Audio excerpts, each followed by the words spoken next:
네, 안녕하세요. 만나서 반갑습니다. 개천에서 용재난다의 김용재입니다. 오늘도 시청자 여러분의 사연과 함께 시작을 해보도록 하겠습니다. 안녕하세요, 소장님. 저는 현재 장애 주식에 2억의 투자금이 묶여 있습니다. 장내 시장에서는 남들 재미 볼 때 저는 재미를 못 봤고, 남들 다 어려울 때 저는 더 어려웠던지라 주식 투자는 저랑 맞지 않는다는 생각으로 접으려던 차에 아는 지인들로부터 장애 주식으로 대박났다는 이야기를 듣고서는 뭐에 홀렸는지 이 종목 저 종목 사다 보니 제가 평생 모은 2억이란 돈이 장애 주식에 묶여 있습니다. 장애 주식을 하는 목적이라면 결국 내 종목이 상장했을 때의 대박을 노리기 위함인데 생각보다 더 상장하기가 이렇게 어려운지 몰랐습니다. 야놀자, 현대캐피탈, 컬리 이렇게 2억을 분산 투자했고 슬금슬금 상장 이야기는 계속 나온 듯한데 결실을 못 맺고 있어 답답해 죽겠습니다. 그리고 아무리 장애 주식이 개인들 간의 거래라고는 하나 요즘 너무 거래가 이루어지지도 않아서 호가창 보는 재미도 없습니다. 언젠가 제 종목들이 상장을 하긴 할 것 같은데 계약 없이 그때까지 2억을 계속 묶어둬야 할까요?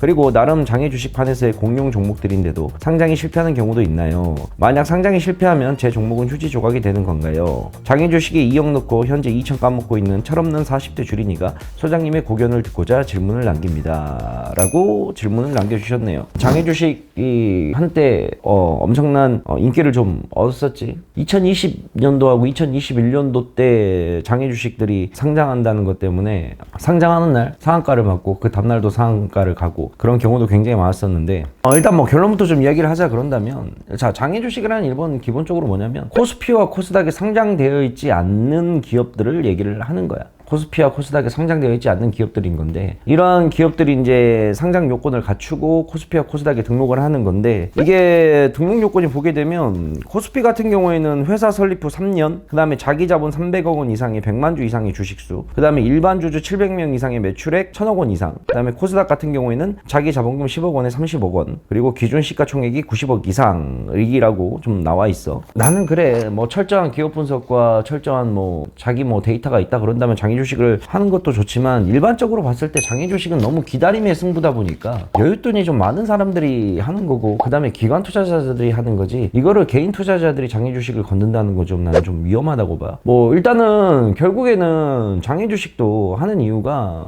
돈을 벌려고 하는 건데 주식이란 것 자체가 그렇지만 기본적으로 장애 주식은 시장에 이제 장점이 있고 단점이 있어. 이제 장점 같은 경우에는 뭐냐면 내가 장애 주식으로 좀 싼 가격에 산 주식이 상장이 되고 또 상장이 되는 날 공모가가 높게 형성이 되고 또 그 공모가가 높게 형성을 된 상태에서 매수세가 몰려서 또 뭐 30% 수익이 간다. 뭐 이렇게 되면 굉장히 큰 수익률을 얻을 수 있는 장점이 있고 반대로 이제 단점 같은 경우에는 상장에 대한 확신 100%의 확신을 갖고 할 수가 좀 없다는 거, 좀 리스크가 좀 크다는 거. 결국은 그래서 하이 리스크 하이 리턴으로 이제 항상 돌아오는데 뭐 주식이라는 것 자체가 이제 하이 리스크 하이 리턴, 로우 리스크 로우 리턴인데 장애 주식은 그 부분이 좀 더 많이 부각이 되는 것 같아. 장점을 굳이 찾으라면 장점이 있겠지만 장점보다는 난 단점이 더 많다고 생각을 하고 있거든. 뭐 물론 이건 이제 나의 투자 관점에서 얘기를 하는 거야. 장애 주식만 전문적으로 하는 또 전문가들이나 사람들을 보게 되면 장애 주식으로 꾸준히 수익을 내는 사람들도 낸다고 하는데 나의 경험에 비추어서 일반 개인 투자자들이 장애 주식을 하기에는 너무나 기다림의 승부고 좀 어려움이 있다. 장애 주식에서 상장을 하려고 했다가 철회하는 케이스도 굉장히 많이 좀 있어. 올해 이제 2023년도도 좀 자료조사를 좀 해갖고 보면 현대상호, 삼호중공업, 그 다음에 마켓컬리 얘네들 같은 경우도 시장에서 이름만 대면 다 우리가 아는 회사들이거든. 마켓컬리 같은 경우에도 엄청 유명한 회사이고 근데 얘네들이 올해 원래 상장을 예정하기로 했는데 증시가 너무 부진하다 이거야. 우리나라 증시가 너무 부진하니 뭐 글로벌 경제 증시도 별로 좋지 않으니 우리가 제대로 된 가치를 못 받겠다. 그래서 우리는 올해 상장하는 걸 철회를 하겠다라고 발표를 이미 내버렸지. 봐봐 이런 대기업들도 상장 철회를 하는데 일반 중소기업들 이름 없는 것들은 더 어떡하겠냐 이 말이야. 그 다음에 뭐 SK 에코플랜트 그 다음에 CJ 올리브영 카카오 모빌리티 등도 주관사 성적만 마치고 아직 정확한 날짜는 잡고 있지 않다는 거.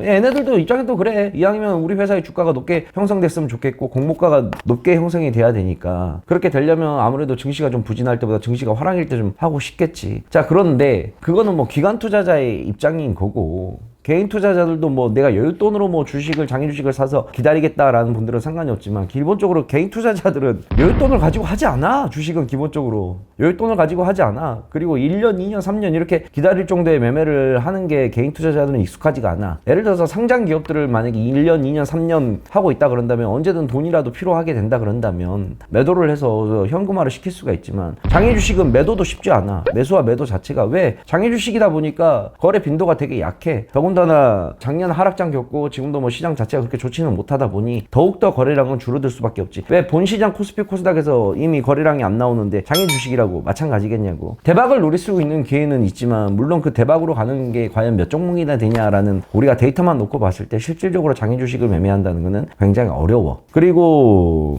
요즘 뭐 장기 주식하고 사기치는 놈들도 워낙 많아가지고 몇 월 달에 상장이 될 거다. 근데 공모가가 뭐 3만 원 예정이다, 4만 원 예정이다. 근데 우리가 싸게 받은 물량이 있다. 2만 원을 받았다. 그래서 상장되는 날 그냥 팔기만 하더라도 50% 60%는 수익은 먹고 갈 수 있다. 라는 레파토리로 사기를 치는 놈들이 엄청 많아. 유명한 유튜버들 이름 대거나 안녕하세요 뭐 우리 같은 경우에는 이제 AP투자연구소니까 우리는 장기 주식 전혀 안 하는데 안녕하세요 AP투자연구소입니다. 이번에 저희가 우리 회원들을 관리하고자 장기 주식을 싸게 사갖고 왔습니다. 저희 회원들한테만 특별하게 드리는 거니까 한번 매매해보세요. 다 사기야. 결론은 장기 주식이라는 거는 그렇게 어설프게 물량을 풀지도 않고 그리고 이미 싼 가격에 살 놈들은 기관들이 다 잡아먹었어. 기관들, 증권사들, 할 놈들, 은행 놈들 다 해먹었단 말이야. 우리한테 돌아오는 거는 정말 얼마 되지 않는 팔푼이 같은 주식들밖에 없다. 그래서 장애 주식 같은 경우에는 매매를 할 때 굉장히 조심해야 돼. 물론 장애 주식을 한다고 해서 다 실패만 하는 경우는 아니야. 대박을 치는 경우도 있어. 근데 나는 그래 장애 주식을 굳이 할 바에는 차라리 상장되는 첫날 노리는 게 낫지 않나. 내 데이터가 너무 없어. 예를 들어서 코스피 코스닥 같은 경우에는 공시 의무가 있기 때문에 매출액 영업이 이런 거를 꼬박꼬박 공시를 해야 되는 의무가 있어서 우리가 다 볼 수가 있는 거지만 장애 주식 같은 경우에는 그런 의무 자체가 없단 말이야.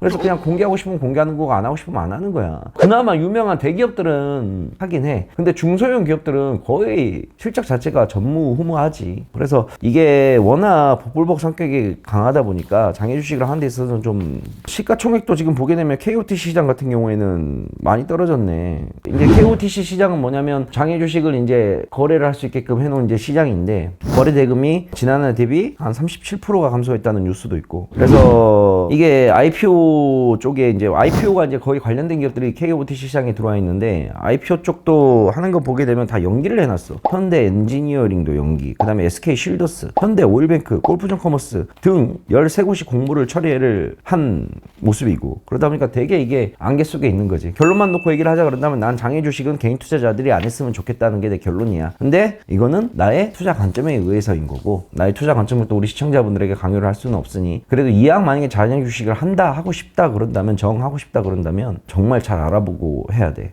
난 장애 주식을 손도 안 대. 나는 정보가 엄청 들어와. 증권사 라인들하고 뭐 해가지고 뭐가 상장을 하네 뭐가 공모가격이 얼마네 한 귀로 듣고 한 귀로 다 흘려. 늘 그렇지만 사람은 자기가 잘하는 분야를 해야 돼. 똑같은 주식이라 할지라도 내가 모르는 분야가 있고 잘하는 분야가 있을 거 아니야. 그러면 나는 모르는 분야는 잘 안 해. 왜 굳이 해서 그 리스크를 안고 내가 감내할 필요가 없지. 그래서 내가 아는 라인만 내가 할 줄 아는 것만 집중을 하는 게 좋을 것 같아. 코스피 코스닥에 상장돼 있는 것도 분석하기도 힘들고 때려 맞추기가 그렇게 힘든데 장애 주식이라는 거는 진짜 눈앞에 한 치 앞도 안 보이는 건데 어떤 데이터가 앞으로 어떻게 그려질지 모르는 건데 그거를 손을 댄다는 건 너무나 리스크가 큰 것 같아서 나는 그런 식으로 투자를 안 하기 때문에 난 하지 않지. 그래서 우리 개인 투자자분들께서는 장애 주식을 하는 데 있어서 굉장히 좀 신중하게 접근을 하실 필요가 있습니다. 대박 나는 것들이긴 해. 근데 그런 거는 내가 봤을 때는 100개라고 한다 그런다면 4, 5개 정도 수준밖에 안 돼. 근데 그 4, 5%의 확률에 걸기에는 너무나 우리의 자산이 소중하니까 그거 가지고 도박을 할 수는 없으니 그래서 우리 시청자 여러분께서는 좀 잘 생각을 한번 해보시길 바랍니다. 아시겠죠?